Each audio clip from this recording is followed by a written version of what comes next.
मेरा प्रणाम। जैसा कि सबको पता है कि हम एनएसएस के छात्र समाज सेवा और सभी को जागरूक करने के लिए संस्था में जुड़े हैं, जिनका मुख्य उद्देश्य है कि स्वयं से पहले इस समाज में जितनी भी विकृतियां हैं, जितने भी ऐसे अराजक पदार्थ हैं जिनको समाज में नहीं होना चाहिए और जो समाज के विकास को रोकते हैं, अवरोधित करते हैं, उनको समाप्त करना हमारा प्रथम उद्देश्य है।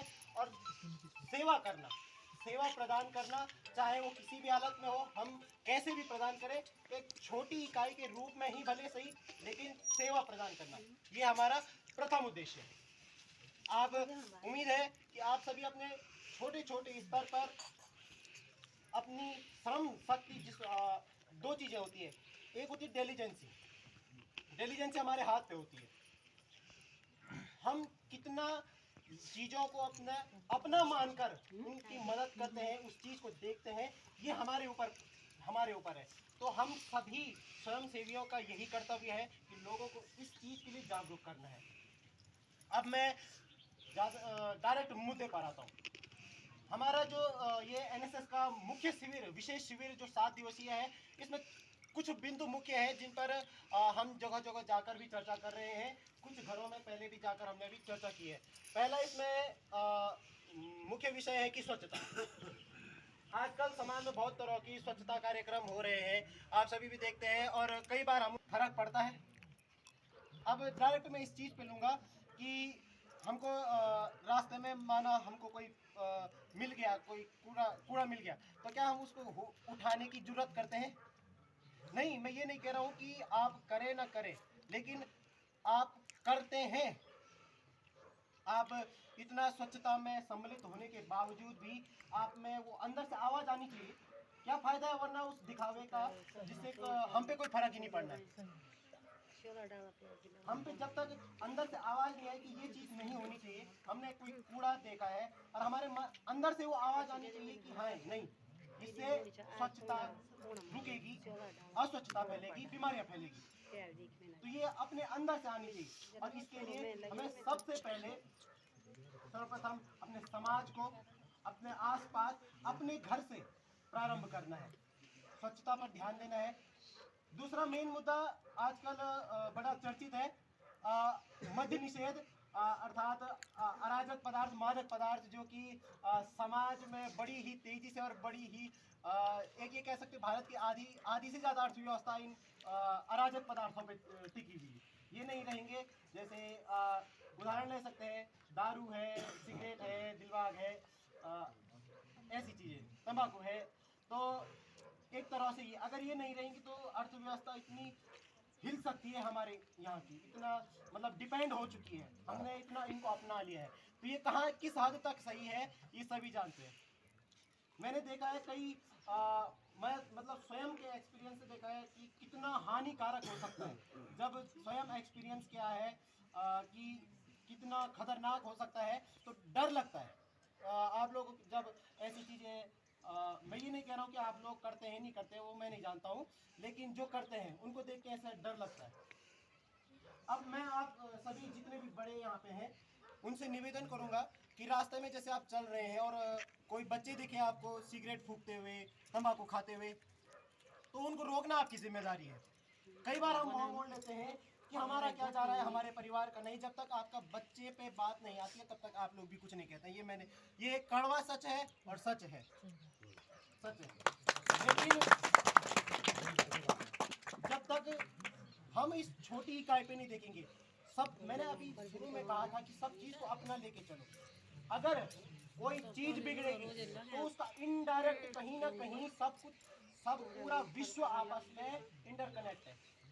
कहीं भी कोई घटना घटती है तो उसका प्रभाव हम पे जरूर अवश्य पड़ता है।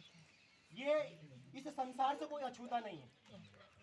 कोई रास्ते में चल रहा है, हमने भी कई बार ट्राई किया है, खुद पुलिस वाले अपने को बीड़ी फूकते रहते हैं, मैंने खुद देखा है, कई बार मैंने बोला भी है, हमने खुद बोला है, पर बात वही आती है कि आदत पे बात आ जाती है, वही बात है। लेकिन जहाँ तक छोटी आने वाली पीढ़ी है, जैसे हम लोग हैं, तो हमारा कर्तव्य बनता है कि हम इस चीज़ को समझें। अभी हम आने वाली पीढ़ी, हम में समझ है, आदत हम ही से स्टार्ट होती है, हम ही ढालते हैं, हम ही हटाते हैं। एक बार बड़े हो जाते हैं तो फिर ये रहता है कि अभी जैसे मैं अपने कुछ दोस्तों से बोल रहा था कि जैसे जब हम बड़े हो जाते हैं तो ऐसा लगता है कि अब नहीं सुधरेंगे, हम जैसे हैं वैसे ही हैं। तो सुधरने की शुरुआत यहीं से होती है। सबसे पहले तो अपने चारों ओर ऐसा माहौल क्रिएट करने की कोशिश करिए कि ये चीज़ें हमारे चारों ओर आई नहीं। अब जैसे आप सहपाठी हैं, कोई गाली देता है तो उस अब जैसे हमारा दोस्त है, एक धर दो, ये कैसी दी तूने गाली। जैसे कई देखता हूँ मैं, एक दूसरे के मम्मी पापा के नाम से बोल देते हैं, समाज में कई रहते हैं।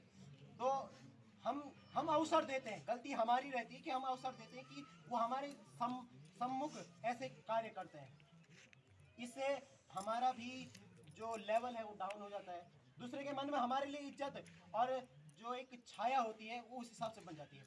आप सभी से मेरा एक निवेदन है कि कृपया जितने भी आपको कोई भी दिखता है, आपको इधर उधर आप चल रहे हैं, कोई दिख गया आपको ऐसे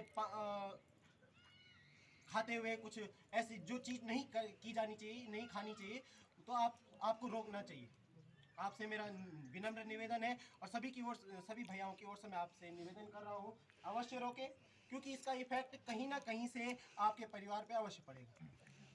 तीसरा एक है कि मतदान। मतदान भी हमारा तीसरा एक विषय रहा है। तो सभी जैसे मतदान से तो सभी वंचित कोई नहीं होगा।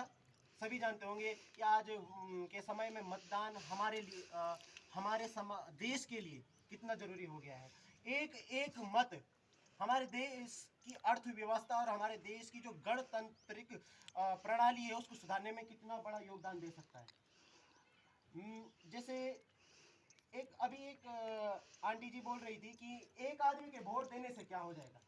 अब माना मैं भी ऐसा बोलूं, ये सभी भी ऐसे बोले कि एक आदमी के वोट देने से क्या हो जाएगा, तो वो ऐसे सोच वाले हट जाएंगे और वो नेता बन जाएगा जो अयोग्य है। क्योंकि अब बात ये आती है ना कि यूनिटी जिसको कहते हैं, अब हम ऐसे सोच रखेंगे तो ऐसा नेता ऐसा उठ गया, वो घपला करके वो नेता बन गया, तो वो तो खाली अपना पेट भरने वाली बात होगी, वो खाली अपना घर भरेगा। तो हमको इसके लिए जागरूक होना है, अपने मत का उपयोग करना है, उस आदमी को वोट देना है जो उचित है, जो समाज के हित में है, जो समाज को देखे, केवल अपने घर तक सीमित न रहे, अपने आदमियों तक सीमित न रहे, बल्कि वो जिस चीज के लिए चुना गया है उस कार्य को करे और उसको रोकना।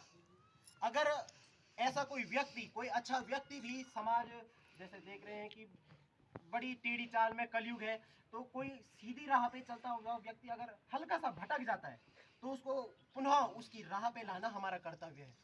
ऐसे जो राजनीतिज्ञ बड़े बड़े राजनीतिज्ञ होते हैं तो उनको अपनी राहों पे लाना, हमारे पास ये पावर है, संविधान है हमारे पास, सरकार ने वो ताकत दी है। संविधान में हमारे हर हित के लिए कोई ना कोई अनुच्छेद अवश्य बना है और किसी के भी हित का अहित करना हमारे संविधान का प्रावधान नहीं है। तो